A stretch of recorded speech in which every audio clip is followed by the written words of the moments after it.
다시 설명을 드리겠습니다. 첫 번째 가구는 전체 가구 숫자에서 차지하는 비중이 20%겠죠. 다섯 가구밖에 없으니까. 그래서 1% 하위 1%의 소득 비중을 사실 계산할 수는 없고요. 우리가 이제 하위 20%의 소득 비중은 계산할 수 있습니다. 마찬가지로 그 다음 2%, 3%는 계산할 수 없지만 그 다음 40%는 또 계산할 수 있겠죠. 자, 우선 총소득을 한번 계산해 보겠습니다. 가구 수가 죄송합니다. 예, 그냥 5명이라고 할까요? 예. 자꾸 제가 헷갈려서 그냥 1인 가구 5 가구로 구성이 되어 있는 경제고요. 어, 그래서 편의상 한 가구가 한 명이라고 생각하시면 되겠습니다. 그래서 5명으로 구성되어 있는 경제, 우리가 소득 불평등 지표인 지니 계수를 한번 계산해 보겠습니다. 그러기 위해서 로렌츠 곡선을 우리가 한번 그려보고 있는데요. 자, 우선 첫 번째 가구 소득은 10이고요. 두 번째 가구 소득은 30, 40, 60, 100 이렇게 각각의 소득을 우리가 알고 있습니다. 그러면 이제 전체 총 소득은 240이 되겠죠. 이걸 다 더하면 되겠습니다. 자, 그리고 각각의 소득 비중을 우리가 알고 있다라고 한번 해보죠. 사실은 계산할 수 있습니다. 이거 어떻게 계산한 거냐면요. 첫 번째 사람의 소득 비중은 소득이 10이니까 전체 소득의 10이에요. 그래서 4.2%는 바로 240분의 10을 의미하는 것입니다. 간단하게 보시면 요거 네 번째 사람 보시면 소득이 60이란 말이에요. 총 소득은 240이니까 당연히 4분의 1이 될 것이고 소득의 비중은 25%가 되는 것입니다. 그래서 전체 총 소득에 대한 비율로 표시한 것이 바로 소득 비중이고요.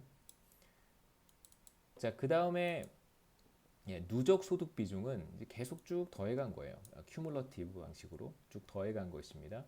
그래서 첫 번째 가구는 전체 소득의 4.2%를 얻었고요. 그 다음 그 다음 가구의 소득 비중은 12.5%잖아요. 그러면 이제 첫 번째 가구와 두 번째 가구의 소득의 합은 40이 될 것이고, 자, 이 비중은 바로 16.7%가 되겠죠. 그래서 이걸 더해 놓은 것이 바로 이 둘의 합입니다. 16.7%가 되고요. 그 다음 세 번째 가구의 소득이 40이고, 세 번째 가구의 소득 비중은, 죄송합니다. 소득 비중은 16.7%예요. 그래서 세 번째 가구까지가 전체 소득의 몇 퍼센트를 점하고 있냐면 33.3%를 차지한다 이렇게 얘기할 수 있습니다.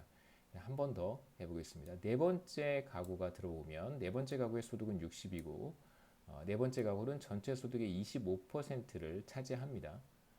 그래서 네 번째 가구까지 포함을 시키면 네 번째 가구까지 소득의 총합은 전체 소득의 58.3%예요. 그러니까 다시 말하면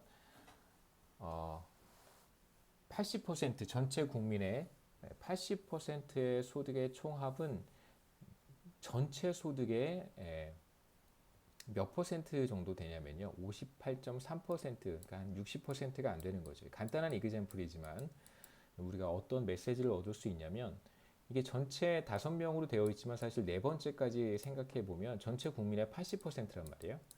전체 국민의 80%가 총 소득의 60% 정도를 차지한다.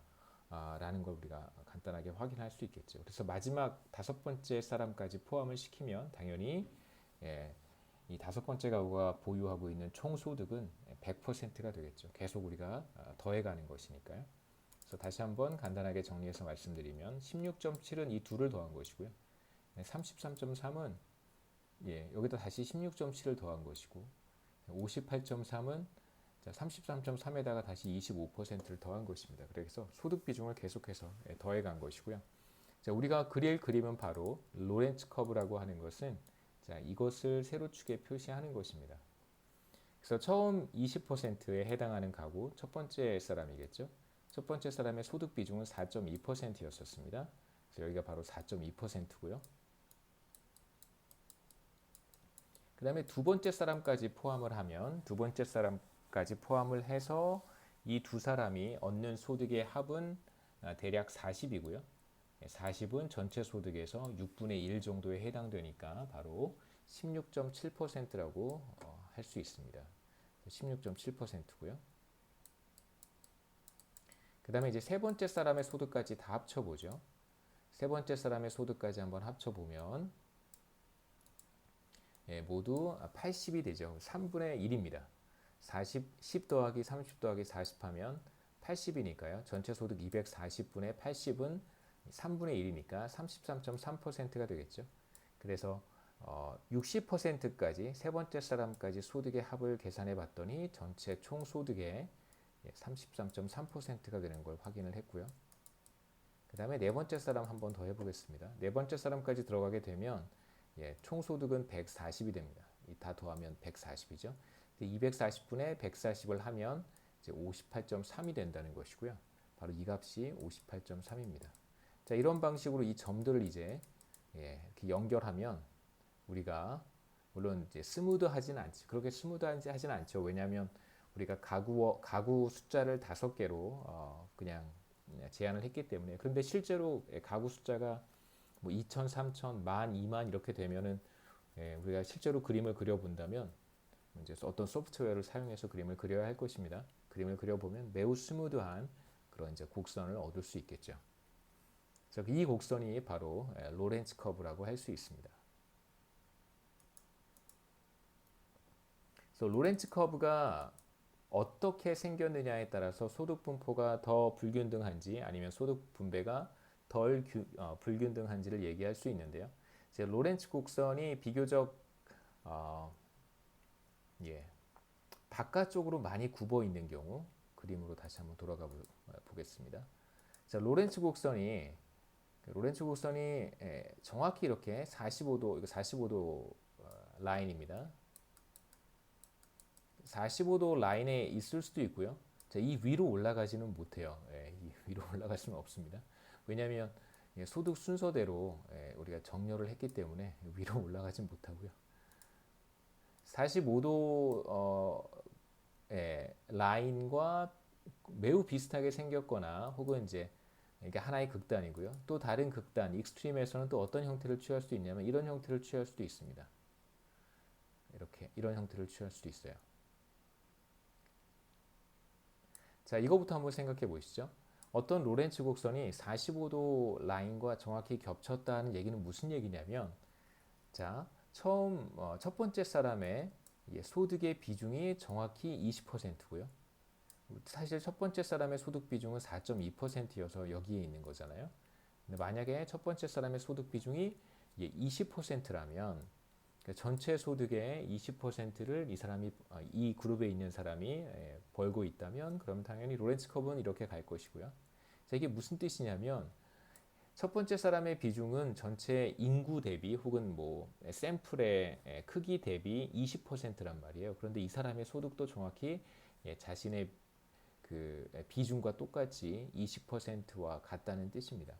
자, 그 다음에 40%까지 가서 또 한번 생각해 보시죠. 만약에 두 번째 사람의 소득을 합쳤더니 정확히 전체 소득의 40%가 되었습니다. 다시 말하면 전체 인구 40%가 전체 소득의 40%를 가져가는 거고요. 그 다음에 전체 인구의 60%까지가 전체 소득의 60%를 가져가는 거고, 전체 인구의 80%가 전체 소득의 80%를 가져가는 거예요. 그래서 우리가 지금 보고 있는 45도 곡선은 모든 사람들이 동일한 소득을 얻고 있는, 그러니까 소득 분배가 균등한 상태라고 우리가 이야기할 수 있습니다. 자, 이와 반대로 만일 로렌츠 곡선이 이제 두 번째 그림처럼 이렇게 상자의 박스의 오른쪽 끝에 이렇게 닿아 있다면 이건 어떤 걸 의미하는 거냐면요. 다시 한번 그려보겠습니다. 자, 이쪽은 균등한 소득 분배를 가리키는 것이고요. 적어 놓겠습니다. 균등한 소득 분배. 그 다음에 이제 우리가 지금 보려고 하는 것은 이제 박스의 오른쪽에 붙어 있는 경우인데요. 자, 이렇게 한번 그려보겠습니다. 자, 우선 여기까지 한번 생각해 보시죠. 여기까지. 그러니까 첫 번째 사람의 소득 비중도 거의 0%고요. 두 번째 사람까지의 소득을 합쳐도 0%고, 세 번째 사람까지 합쳤는데도 0%고요. 네 번째 사람까지 합쳤는데도 0%예요. 자, 그런데